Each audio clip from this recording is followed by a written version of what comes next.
అంటే మానవుడు అంత భయంకరముగా తయారయ్యాడు. కారణం ఏంటి? మానవుడి జీవితం అలా తయారైంది. జాగ్రత్తగా మనము ఆలకించాలి. ఇలాంటి వ్యక్తి ఒక దినం చనిపోతాడు. మనిషికి చావు ఖాయమా? సంసార ఖాయం అంటే ఏంటి ఖాయము? లోకం విడిచిపెట్టాలా.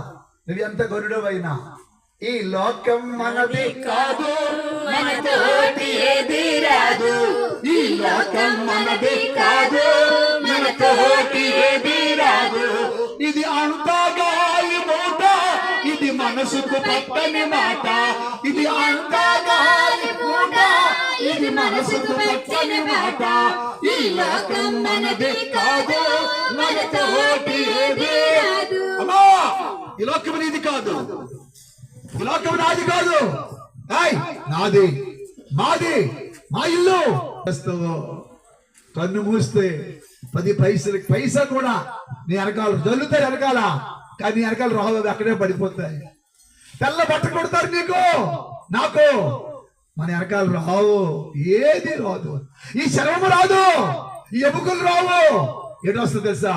పాపం. పాపానికి వచ్చే జీతము మరణం, నిత్య నరకం.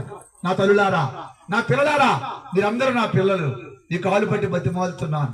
యేసు ప్రభువు ఎందుకు వచ్చాడంటే ప్రేమ చేత నిన్ను ప్రేమించి ఈ భూలోకానికి వచ్చాడు. వచ్చి ఏం చేశాడు? ప్రాణం పెట్టాడు. ఎందుకు పెట్టాడంటే మానవులందరి పాప విమోచన కొరకై, పాప పరిహారం నిమిత్తము దేవుడు తన సొంత కుమారుని పాప శరీరాకారముతో ఈ భూలోకానికి పంపించి ఆయన శరీరమునకు మన పాపముల యొక్క శిక్ష ఆయన మీద మోపాడు.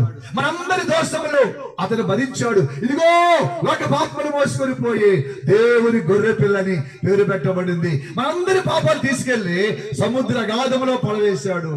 తూర్పునకు పడడంత దూరము. మరి క్షమించబడ్డావా? దేవుని దగ్గర రావా?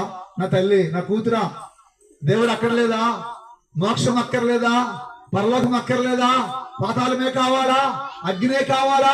దేవుడిని ఇంటికి వచ్చాడు. అమ్మ నిన్ను దీవిస్తాడు, నిన్ను బాగు చేస్తాడు, నిన్ను బాగుండు. నా జీవితం కంపు, పాపము, చెత్త. దేవుడు దీవించాడు. నువ్వు దీవించాలని, నిన్ను దీవించాలని నీ ఇంటి ముందుకు వచ్చాడు. యేసుప్రభువు అంటే రక్షించేవాడు, దీవించేవాడు, బాగు చేసేవాడు, ఆశీర్వదించేవాడు, ఐశ్వర్యం ఇచ్చేవాడు. ఒక్కసారి ఆలకించు.